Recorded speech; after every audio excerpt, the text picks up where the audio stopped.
আন্দোলনের সভাপতি। দুঃখিত আপনাদের ব্যথায় ব্যথিত, শুধু সঙ্গে জানানোর জন্য আসছি।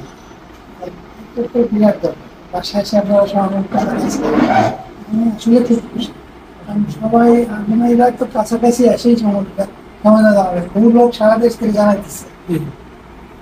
সত্যি কথা বলতে কি, আমার এই ছেলেটা ছোটবেলা থেকে এরকম, যেটা সেটাই মনে করে সেটাই সে চাচ্ছে, একদম ছোট থেকে। এবং তখন মিথ্যা কথা বলে না, এবং সত্যি কথা বলার জন্য ওর যাই করে হলেই যাবে, এবার ওই টাইপের।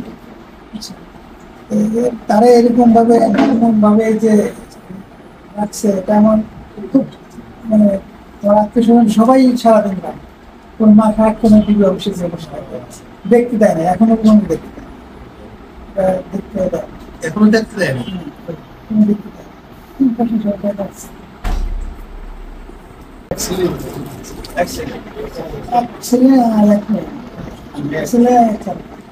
ছেলেটা তো ওইটাই, ও এখান থেকে করে নার্সার থেকে honours first year second year English, পরে ফিলোসফিতে ক্লাস ইউনিভার্সিটি সে প্রথম ইউনিভার্সিটির টিচার ছিল, পরে তো ওইখান থেকে তো সব রান্না করা জানে। আর একটা মেয়ে আছে, ওই সব থেকে বিয়ে করে ও টিচিং করছে। আমার ওয়াইফও জানে। আর আমি বাংলাদেশ বিমানে ছিলাম, সেখান থেকে হ্যাঁ।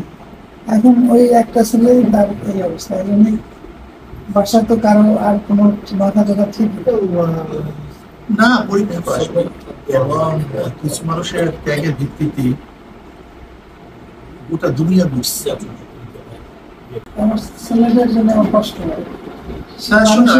ভাবে সবসময় ছেলেদের, সে সবসময় ছাত্রদের ব্যাপারে ভাবে যে আমাদের দেশের এই ভবিষ্যৎ ছেলেরা কি করবে। এখন এই বাড়তে বাড়তে এখন নিজেই না আপনার ছেলে তো এখনো জিন্দা। কত মানুষের ছেলে আজকে দুনিয়াতে, কত মানুষ আজকে দুনিয়া থেকে বিদায় হয়ে গেছে।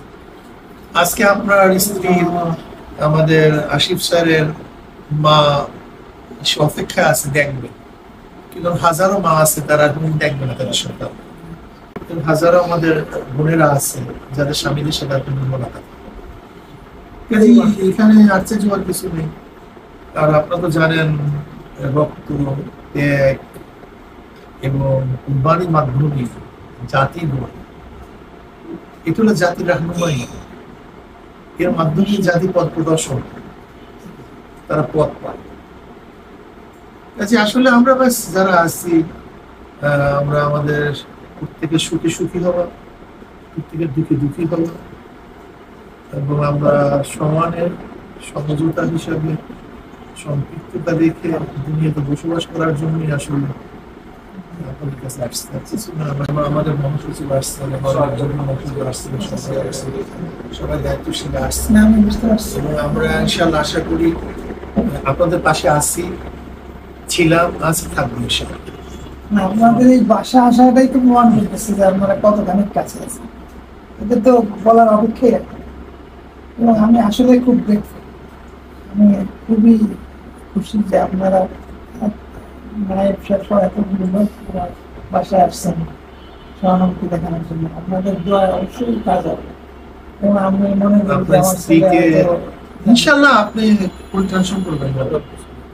সত্যের বিজয় হবে, হয়তো একটু দেরিতে, কিন্তু সত্য সত্যই। সত্যকে কোনোদিন কেউ কোনোদিন চাপা দিতে পারেনি, পারবে না। তবে আপনাকে দেখে আমার কাছে খুব ভালো লাগতেছে, আপনি একজন বীর পুরুষ, এবং বীর পুরুষের সন্তান বীর পুরুষ। আপনার চেহারার মধ্যে আমি সেই বীর পুরুষের ছাপ দেখতেছি, যে না এটাই তো হওয়া উচিত। কি হবে, হয়েছে আমাদের মধ্যে এরকম ছিল যে মা সন্তানকে যুদ্ধের ময়দানে পাঠাইছে, শহীদ হয়েছে, সে শুক্রিয়া আদায় করছে। এইটাই তো একজন বীর পুরুষদের পরিবারের হওয়া উচিত।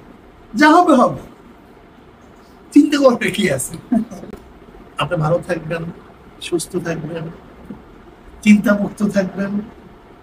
আসিফ নজরুলের হাজারো ভাই তার সাথে আছে, হাজারো পরিবার, আমি লক্ষ আসলে আজকে কোটি আমার পরিবার। সত্যি মনটা ভরে গেল।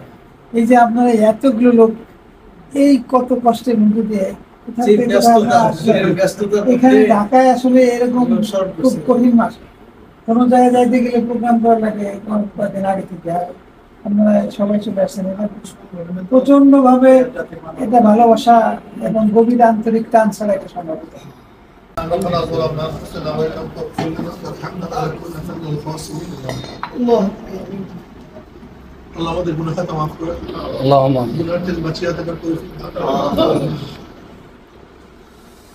আল্লাহ জালেমদেরকে আপনি হেদায়েত দিয়ে দেন, ওদের কপালে হেদায়েত না থাকলে নমরুদ করে আমার সব গাছ আমরা ধ্বংস করে দেন।